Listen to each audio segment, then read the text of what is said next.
Hi மக்களே! இது என்னுடைய திண்டுக்கல் விசிட். திண்டுக்கல் விசிட்ல இப்ப நான் வந்து பார்சன் கோர்ட் அப்படிங்கிற ஹோட்டல்லேருந்து பேசிட்டுருக்கேன். ஸோ இங்க வந்து விஐபி எலைட் டவுன் அப்படின்னு சொல்லி விஐபி சிட்டிலேருந்து ஒரு லான்ச் பண்ணாங்க. ஸோ அதுக்காக தான் இங்க கலந்துக்க வந்தேன். இங்க கலந்துக்கிட்டேன்.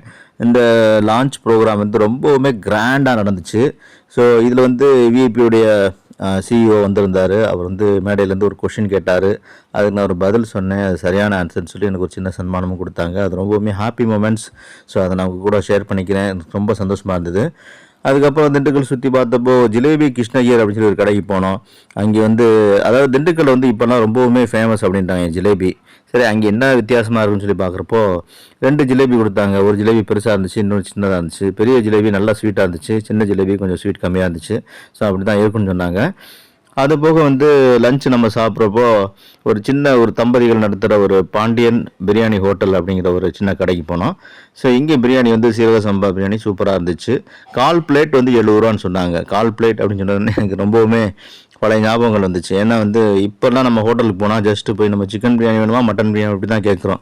பட் இவங்க 1/4 பிளேட் ரூ. 70 அப்படின்னு சரி 1/4 பிளேட் வைங்கன்னு சொல்லி சாப்பிட்டோம். ரொம்ப நல்லா இருந்துச்சு. இங்கே வெஜிடேரியனும் கிடைக்குது. வெஜ் பிரியாணி, இது மஷ்ரூம் பிரியாணி, வெஜ் குருமா அந்த மாதிரியும் கொடுக்குறாங்க. Okay bye. அடுத்த வீடியோவில் பார்ப்போம்.